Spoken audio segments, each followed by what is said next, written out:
And we're going to work our way along coastline this afternoon. The low rolling hills. You'll see many a dry stone wall, very characteristic geology of Orkney. The Neolithic, 5,400 years old tomb. If you look at your map, and you'll see our northwest corner when the Vikings first came here.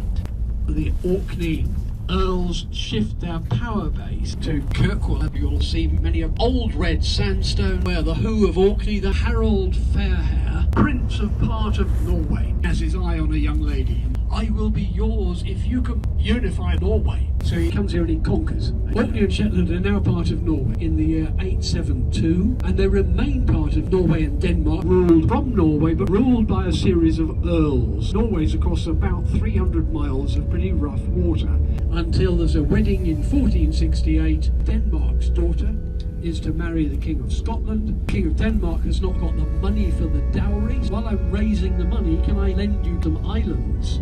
Will be part of Scotland. Therefore, Gaelic has not been spoken here 600 years effectively.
'17th century, death himself, yet in my flesh will I see God, which says we believe physical resurrection.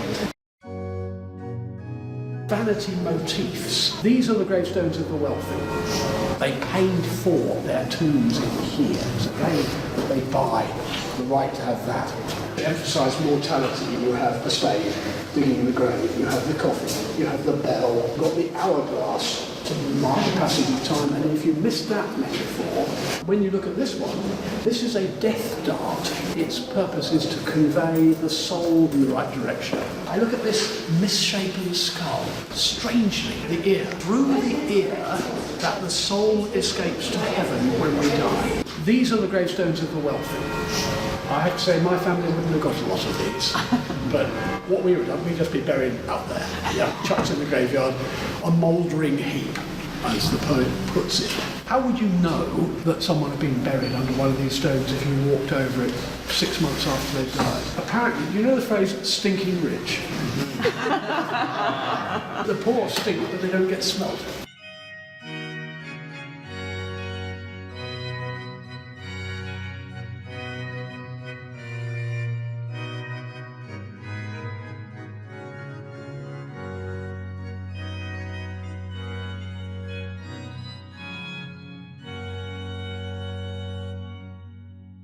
What on earth is the use of all this heather? Well, when it rots down, it produces peat, a kind of poor man's coal. You get warm cutting it, you get warm dragging it home, and finally you get warm if you need burning the stuff.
You have to be very careful, weigh up all the risks when you're jumping off the pilot boat onto a ladder. It can be awkward at times.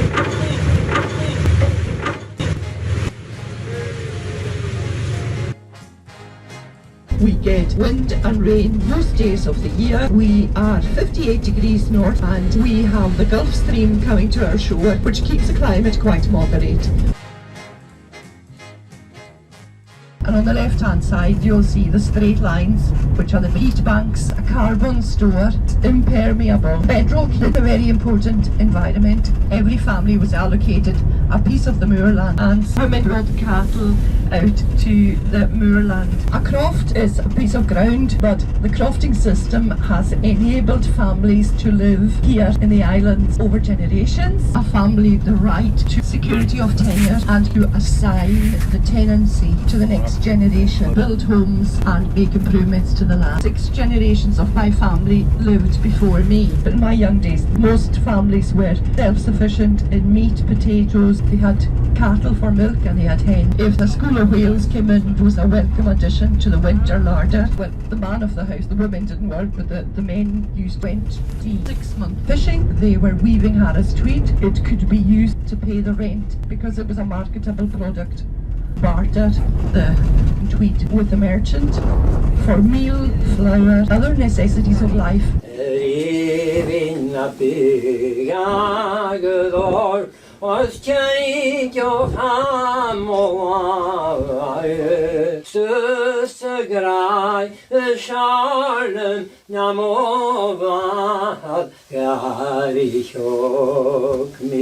The Blackhouse village is a collection of traditional Hebridean houses. Quite often 3 generations lived in the same house.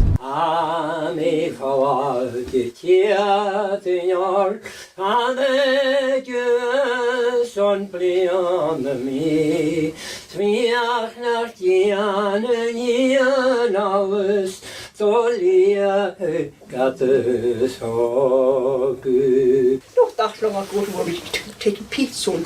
There would be 7 or 8 people helping us, particularly in petrol that was taking home the peats that day. He would be ripped apart with banter, with teasing and all these things. But he would get his own back later on. Maybe the following day or even that afternoon itself, because that's the way they were.